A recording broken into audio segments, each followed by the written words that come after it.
Sino ang nag-ari-arian? Itong mga bulok na elemento ng lipunan. Ano ang masasabi dito ng Armed Forces of the Philippines? Hindi humingi ng tawad ang bugok na yan na si Patuano. Hindi yan humingi ng tawad sa mga pinatay nilang pulis at sundalo. They never attacked or fought the NPA. Sino ang kanilang kinakalaban? Kasama ang mga komunistang terorista na barkada na nila. Ang mga nagtatanggol ng ating demokrasya at kapayapaan, ang nagtataguyod ng mabuting pamamahala. Sila Inday Sara Duterte, sila Digong ang kanilang inaatake, sila Pastor Kibuloy, kami sa SMNI, ako. Alam nyo ba na habang nagsasalita ko dito, ay pwede akong patayin nila. Samantalang ang criminal convicted na si Franz Castro at communist infiltrator sa Kongreso, may bodyguard na isang squad ng pulis. My goodness! Totoo ba ito, General Marbel? Tanungin nyo, si Eric kung may bodyguard. Umula nang lumantad ako, wala akong bodyguard. Anytime ako po ay pwedeng birahin at patayin ng mga dati kong kasamang CPP, NPA, NDF. Pero bakit ako naninindigan at naglalantad at naghahayag ng mga ganito? Dahil dapat kailangang malaman ito ng mamamayan. Kayo, walang ibang papatay sa akin, pangunahin ang CPP, NPA, NDF. Pero ako pa ay pinoprotektahan ng gobyernong aking ipinagtatanggol laban sa mga komunistang terorista? Hindi! Ako po ay walang bodyguard. Ako po ay naglalakad, nagka-tricycle, nag-MRT. Kaya pawis na pawis ako kasi malayo pala ang Ortiga Station ng MRT papunta rito. So hindi totoo na ang pagbabalik namin pagkatapos ni Digong ay naging maayos. Hindi! Kapag nagsalita ka ngayon, tatanggalan ka ng support allowances, bubusalan ka at itatrato kang kalaban ng administrasyon at kang karamihan sa kanila, mga dati pa namin kasama na nagbuo ng National Task Force to End Local Communist Armed Conflict. Nasaan ang inyong paninindigan? Kami na ngayon ang kalaban. Samantalang ang kalaban na aming nilalabanan na totoong kalaban ng mamamayan at ang gobyerno ay ngayon na mamayagpag at walang nakikita naririnig na pagtindig o pagpuna o pagsita sa Armed Forces of the Philippines at sa Philippine National Police na namamayagpag sa loob ng gobyerno ang mga komunistang teroristang ito. Bakit? Si Sara Duterte ba ang problema natin? Si Rodrigo Duterte ba ang problema natin? Ang problema natin, bulok at walang kakayanan ang pamumuno ni Marcos. Yan ang totoo kung bakit tayo nagka-lex-election.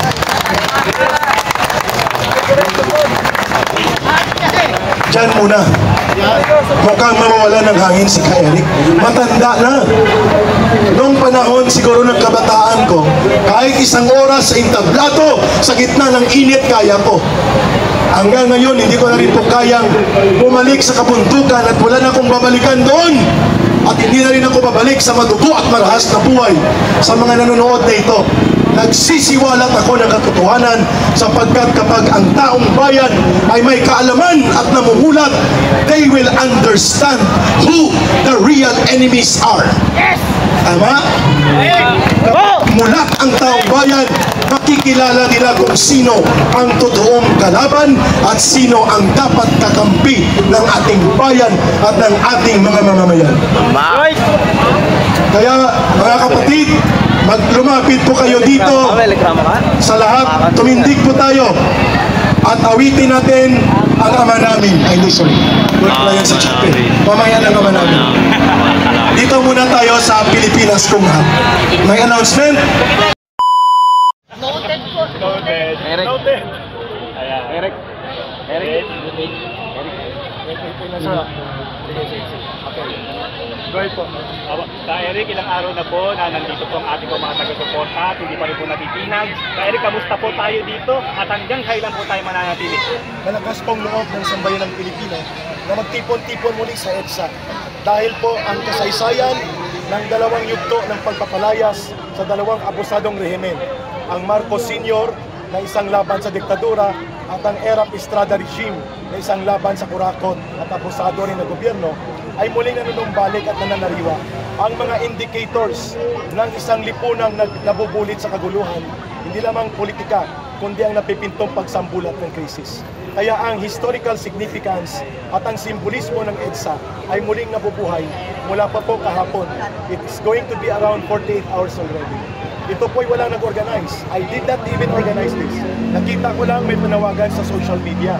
Go to EDSA and stand for the country if you love our country and our people. So pumunta ako. Pagdating ko dito, nobody claims leadership. Walang organized force na talaga sa core group. Lahat po ay spontaneous and voluntary.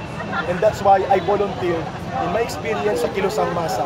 Doon sa pinanggalingan kong larangan, alam naman ng lahat, CPP and PNDF ang training ko for more than 20 years. Nandun ako sa kanila. Nakita ko na nangangailangan ng direksyon ng isang leader na magsasalita so that it will not just be about the issue of the intense political rivalry between the Marcos Romualdez political faction and the Duterte faction. We believe the people must stand beyond sa makitid at makipot na political na hidwaan nito. Kasi nakasalalay dito ang future ng sambayanan at ang nalulugmok na bansa, ang mananatili na mahirap ay ang mga mamamayang Pilipino kapag hindi natin iginawid na ayusin ng mga namumuno ang sistema ng gobyerno.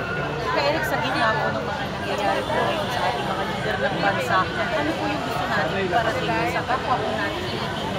Dahil baka po mamaya hindi po natin unawaan ang ating pagpunod dito sa EDSA. Mawawala po ito lahat if Mr. Marcos Jr. will exercise correctly, prudently, and courageously ang kapangyarihan niya bilang Pangulo ng Bansa. He can tell his cousin, pwede ba Martin Romualdez, mag-antay ka ng 2028, maglaban kayo ni Sara Duterte because I am no longer entitled to run for another term. So, pwede niyang gawin yon without intervening into the affairs of the legislative. Lahat ng ito ng kaguluhan, yung Quadcom, yung Senate maneuvers, yung sagutan ni Bersamin ng Tinatay Digong, matitigil lahat ng ito if Mr. Marcos will be on top of the situation. But we believe, I believe personally, the levers of power, yung pag-exercise ng poder niya bilang Pangulo, ay hindi niya nagagamit ng tama. So, I agree in some way nang binanggit ni Pangulong Duterte sa kanyang press briefing that we have now a fractured government. Ako mas elevate ko. We are now into the direction of failure of governance. The President is the primary and principal accountable element in the authority of government kapag nagkaroon ng failure or collapse of governance.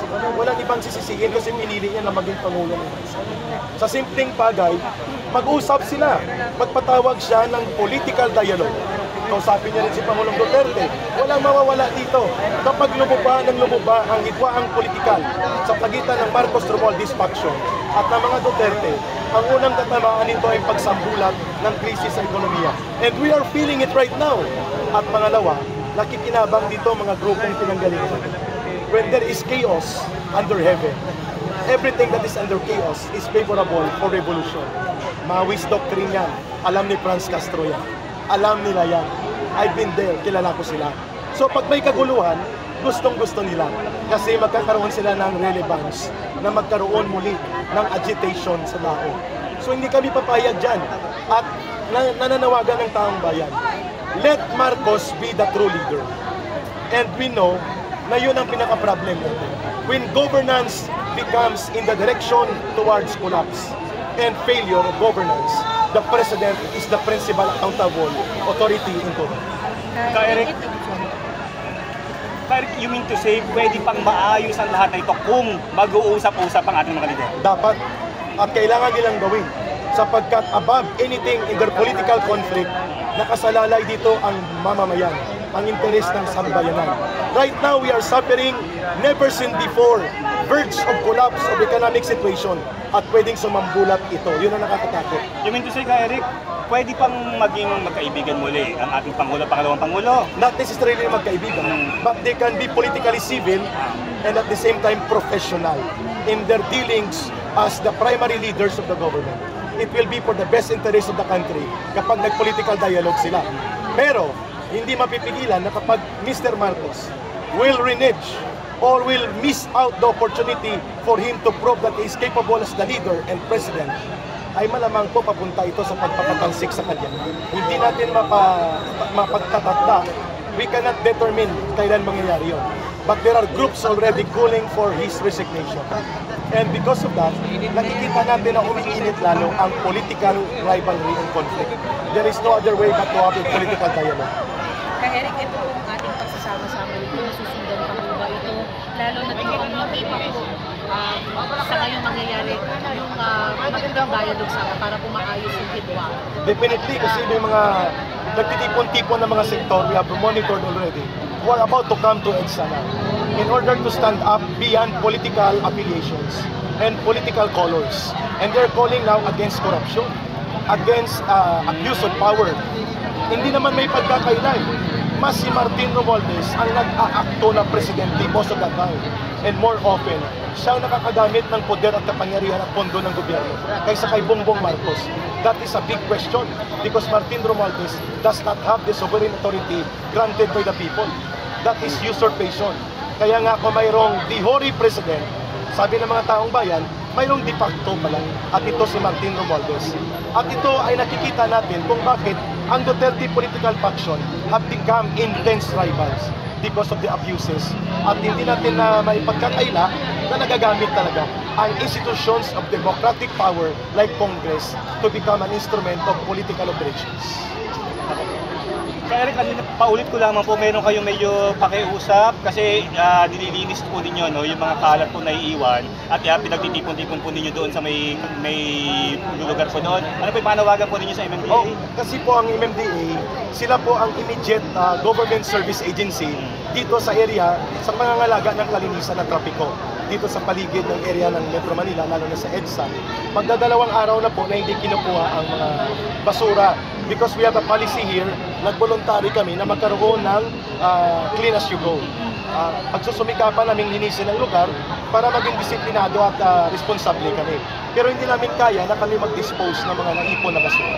So we're calling on MMDA through this channel interview ninyo na kung pwede po ay tulungan kami na malinis ang lugar kasi nagtitipon-tipon kami sa EDSA hindi para manawagan ng pag-aasa, kundi para magkaisa at para i-reforma at baguhin ang mga maling nangyayari sa ating pamahalaan, especially ang batinding hidwaang politikal ng ating mga leaders.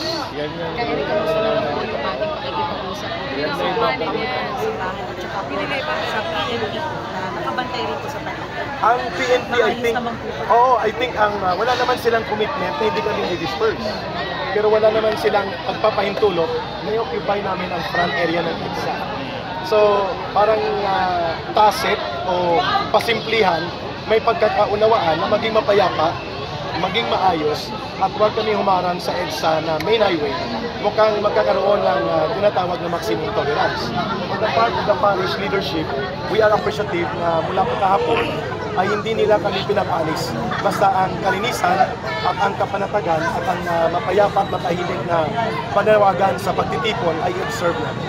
At kaya naman pala yung ganito maayos na sistema po sa Yes, ang maganda dito kasi nabuhay muli ang mga indicators ng diwa ng bayanihan. Wala kaming pondo dito, pero tuloy-tuloy ang pag-agos ng tulong voluntaryo. Tubig, nilagang saging, nilagang itlog, at hindi namin kilala ang mga tao. Nakikita natin, ibig sabihin, they may not be physically directly in the rally area or at the vigil site, but yung kanilang simpatya, nagpapakita that they are aware something is terribly wrong with our country right now. Kaya Eric, ngayon po nandito tayo sa EDSA, are we going to expect the same kind of pagtitipon sa iba-ibang lugar ng sa ibang bansa? Sa bansa? May mga nagpaabot na po sa akin, yung mga dating mga former rebels din at former cadre, that we are organizing similar actions that will hold accountable the government na itigil itong maruming laro sa politika at magkaroon ng tinatawag na political dialogue so that the interests of the people will be protected. Yes, sa major key cities we're expecting in the next few days. But I think dito sa Metro Manila, ito kasi yung pinakasentro ng politika at ekonomiya. So understandable kung bakit EDSA. Yung kanyang cultural value at ang kanyang historical symbolism ay hindi matatawaran. kaya nandito kami. It's not because of the number, but it's because of the message and the significant value na muling nabuhay ang pagmamahal ng tao at ang kanilang pag-aruga sa demokrasya at sa tamang pamamahala. Muling nakikita dito sa unti-unting pagtitipon ng mamamayan voluntarily sa mapayapang pagtitipon sa EDSA. Eric, salamat po. Thank you. Pinag-isang kayo. Tubig ulit tayo.